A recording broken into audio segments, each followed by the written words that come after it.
Hi everyone, my name is Laurel of Mountain Laurel Stitches here on YouTube and on Instagram, and this is a YouTube channel mainly about cross stitch.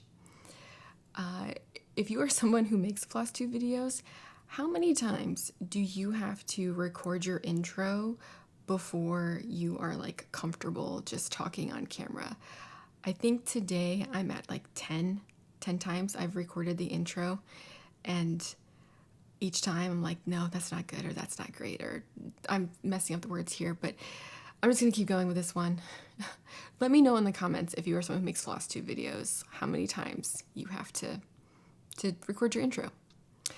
Anyways, just a life update. The school year has started. We've been back in school. This was maybe yesterday was like the 6th day of school. Today is Friday, September 2nd. I have the day off. So because of the long weekend, which is really nice because when you start the school year, you really need to take a big, long breath after the first couple of days of school because it can be a lot, very tiring. I always forget what it's like to have kindergartners come back into the library because they just grow so much throughout the school year that by the end they have got it down. But in the beginning, when they first come in, it is like whack-a-mole. It's just a series of trying to get them to stay in line, to listen, to put your chair away. It's a lot. This school year did not start out the way that I planned. Usually in August, I try to get my life sorted out, get prepared for the school year. Those first few days of school are so critical to get routines and procedures down, behavioral expectations. And this school year started off with me very sick. I think I got food poisoning when we went out to eat like the couple of days before, and I was so weak. I won't go into details, but I was so weak from it that I couldn't even walk 5 feet without like having to lay on the floor. So I was out sick until the very first day of school, and I came in with like a Gatorade and orange juice and just trying to make it through the day, which I did, but it was a rocky start. I think everything's fine now, but definitely not the way I wanted to start off the school year. Just going into cross stitch now, I have no finishes, but I have a couple of new starts and I've made a progress on a lot of different things. So I'm going to switch over to that now. I did want to say I have a lot of new subscribers to the channel. If you're new here, I work as a librarian at an elementary school. So that's my job, and I see every student. So that means pre-K all the way to 5th grade comes to the library once a week, 30 minutes, 45 minutes, and I have lessons with them. So I'm actually the teacher in the library, and I don't do the book checkout. That's my assistant. But I'm the one up there kind of teaching everybody. We learn lots of different skills, research, using databases, things like that, reading stories. So that's what my job is. Anyways, back to cross stitch. Thank you so much for those of you who commented about how to remove an oil stain from fabric. That was for my autumnal sampler from Little Robin's Designs. I thought I had an oil stain over here. And you know, I don't even know where it is anymore. I think it was like over here. I think that was right there. Some people commented that washing it would be a good idea, and I've never washed my cross stitch. I don't know if that's like kind of gross to say out loud, but I don't take my cross stitch anywhere. Like I don't take it to the doctor's office or in the car or to work at all. Good grief, that would be a disaster. So I usually just stitch at home on my desk, and I've been wiping down my desk after if I'm like eating at it, but I don't eat while I cross stitch or anything like that. So washing my cross stitch isn't really something I do. I did try to very gently dab at the stain with some Dawn dish soap, and then kind of rinse it off from there. I don't really know if it helped. Other people said to use baking soda or baking powder or baby powder and leave it on for a little bit and then kind of like tap it off and then gently rub. So that's a good idea. I didn't do that for this one. And then somebody else, let me look at my notes. I think they said to use non-clumping cat litter with it. I didn't know that. I have cats. We do use clumping cat litter, so that's an idea. I didn't really feel like I already like tried it with other stuff, so I wasn't like going to go back and try something new. But that might be worth trying in the future. And then a lot of you said to cover it with just floss, like with make the tree a little bit bigger. To this day, I actually don't even know if it was a stain. It might have been. Who knows? It might have just been me. But I think it's something like that. It's a little bit stiff now that I've used the Dawn dish soap. This is almost done. I just need to do the tree and fill in the roof, I think. So maybe I'll get this done next time. Other things that I worked on were Cat Magic by Fox and Rabbit Designs. This I am doing with called for colors on the 40 count Tibucina linen, also by Fox and Rabbit. This is my progress. All I have left is a couple of bats, and then there's a pumpkin on the Siamese tail, and then a spider that dangles down here. And I really didn't think that Siamese cats were Halloween related, but I've actually seen them in a couple of TV shows recently as like a kind of a spooky cat. So I don't know. This one I did change out the eyes. I made them blue because I've never seen a green-eyed Siamese cat. The other ones I've worked on are Berry Patch by Liz Matthews. This one I'm using all the called for colors, but I'm stitching it on 32 count cream and sugar. And I think this is coming out so pretty.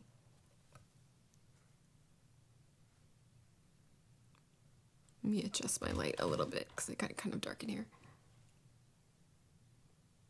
When I was stitching the strawberries, they started to look a little bit like hot peppers though. As you can kind of see, I only did the red right there. And I think this is just such a really cute piece. It's not that big. It's really not.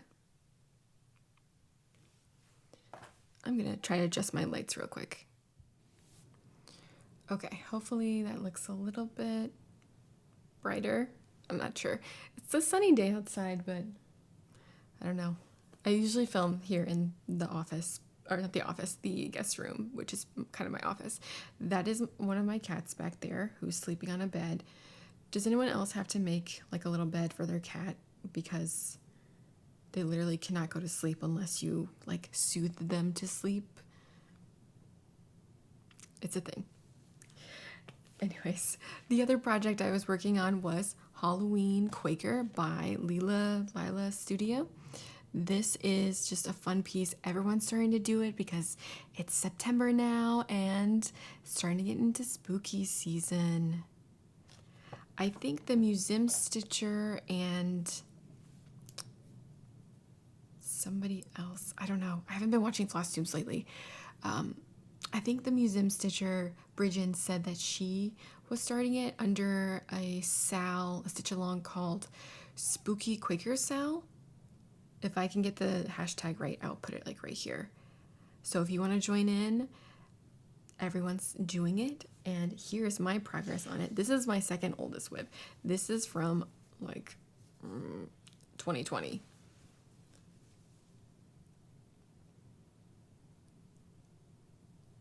And I am actually really close to being done. My goal is to be done by Halloween. So I need to kind of get a little bit more done to meet that.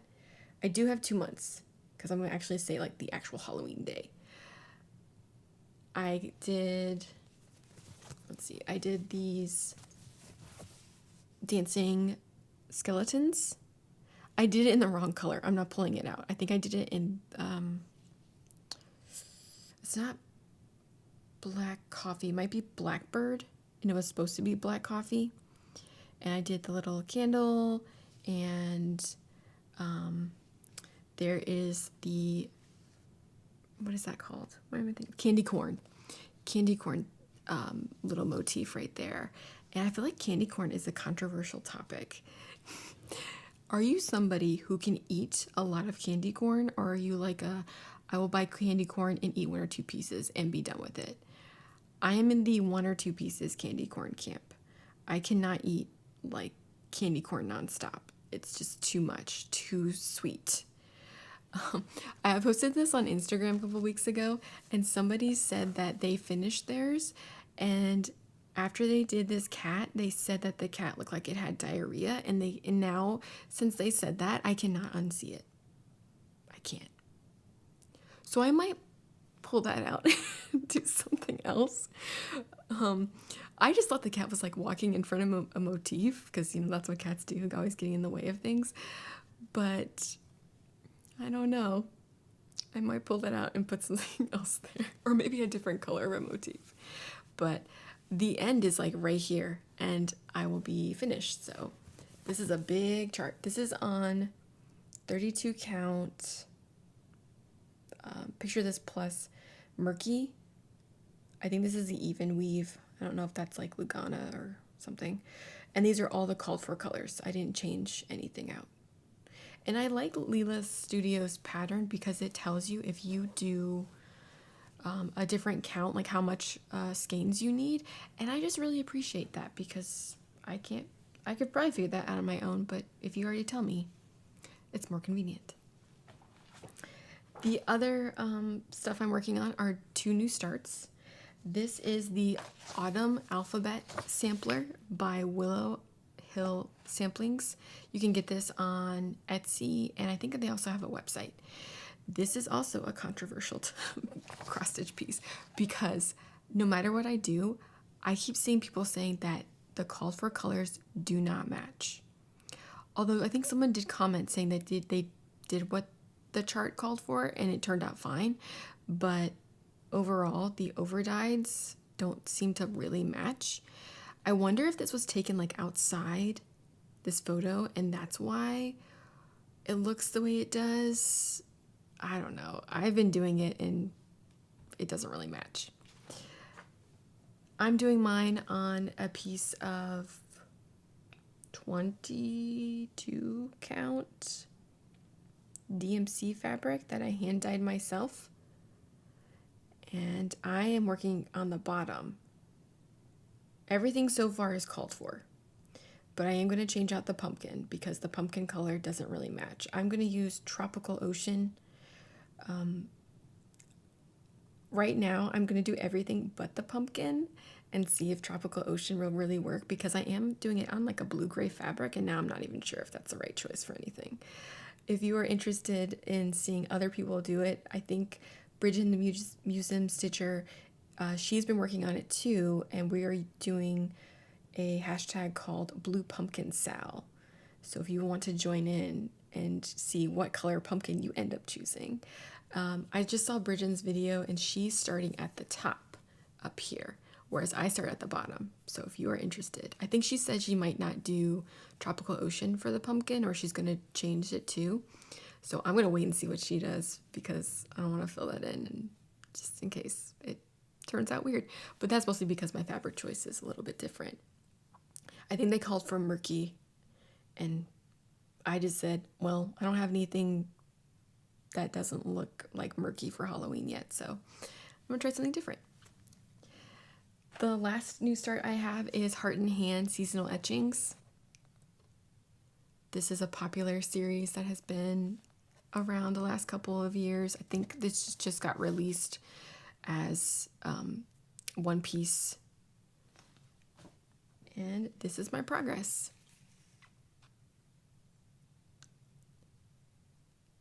I'm doing mine on a piece of Heartland 32 count by Picture This Plus. I think this is maybe a linen. And I'm off somehow on this. I don't really know how that happened, but the trees are not quite right, and I'm at this point I'm just like eyeballing it, because when I was doing this, my amount of like paying attention skills were just like, there's not gonna happen. I'm not gonna go back. So I'm gonna try to finish the cardinal and then see like, am I really off, or did I just like miss doing the little trees? I don't know, but this is a really cute piece. I hope to finish this by the end of the year. So those are the projects that I finished or started working on. I can't even talk right now. And now I'm going to show you the small little haul that I got this last couple months. Last month, what's happening? So I'll switch to that. In my last video, I had a lot of haul, and I actually haven't bought anything aside from having just my auto ships, my subscriptions, which were to Bestitch Me's Fabric Club, and then the thread packs that I get. The fabric that I got, this is from Bestitch Me's July's Club. This one is Morning Fog. This is on Jobelin, 28 count Jobelin, and I think that's really pretty. It's like a blue-gray. It does kind of look like a morning fog color. The other one for August just came yesterday, and I'm in the club where you do neutrals and colors, like it alternates every month, because I just like want to have a wide variety of fabrics to choose from. This one is called Water Nymph, also 28 count Jobelin. This is like one of my favorite colors, seafoam greens. I just love the color blue and the range of blues that there are. So those are those two. I think I'm going to switch, if I can, to a 32 count linen. Words are escaping me right now. Because I like the deeper hues that you can get when you go to a linen versus going to an even weave. So if I end up doing that, I can show you how it looks a little different for our next video. The other thing I got was the thread pack. This is for July. I actually pulled this out to use on the cardinal just now. I think I might end the thread pack though, because it's not very consistent in terms of shipping. Sometimes it comes towards the end of the month, sometimes it doesn't come until the next month. And I put a lot of black coffee in there. I think this year alone I've gotten maybe 3 or 4 black coffees from this thread pack. So I'm looking towards maybe ending it, because black coffee is a popular color, especially if you're doing the Halloween Quaker. But when you spend like $20 every month on thread, you don't really want one of them to be the same one every single time. So kind of thinking I might change that, or just halt that for now and maybe do a different thread pack, or maybe not have one at all. The other things that I have are from just purchases I made over the last year, or maybe something I purchased last year and then didn't really talk about. I don't think I really showed them much on my channel. One of them is from a designer on Etsy, and I'm not sure where I got this pattern actually. If I can remember, I'll put it down below. This is Northern Lights. This is a pretty small pattern. It's 96 by 96. I think it's really beautiful. This does have a lot of different colors, 33 colors in all. And I'm sure some of these are blends.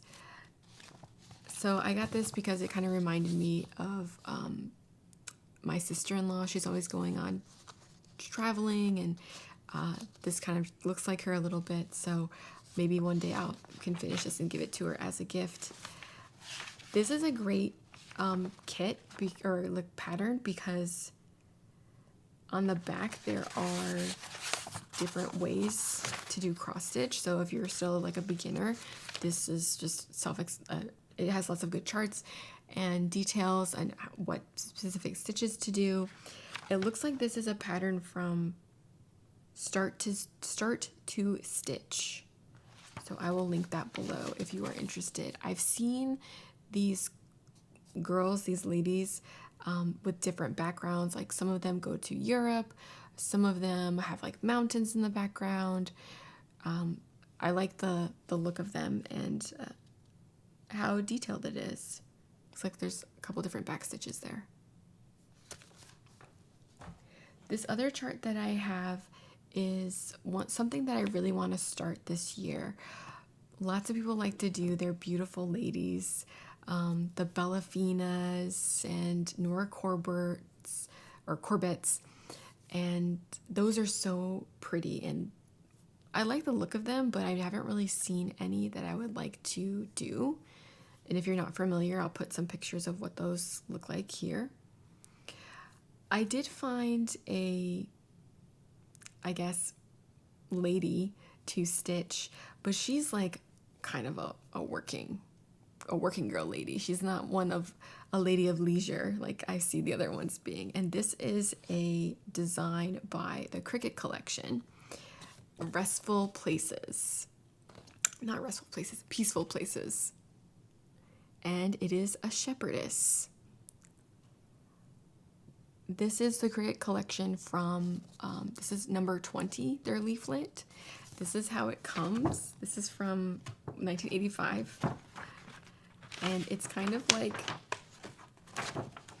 a newspaper, how it comes out.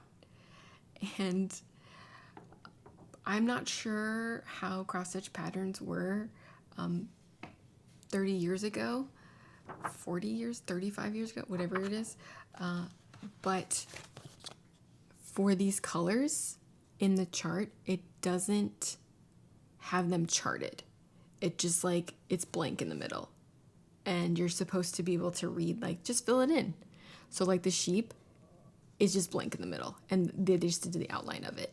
So that was a little bit different when I was looking at it. I was like, wait, what's going on? I'm not going to do this as a stocking. I also do not want to do these colors. I think that the red and the blue, they just kind of look a little bit Joker-ish to me, kind of dated looking. I was thinking something more like green or gold, something like that.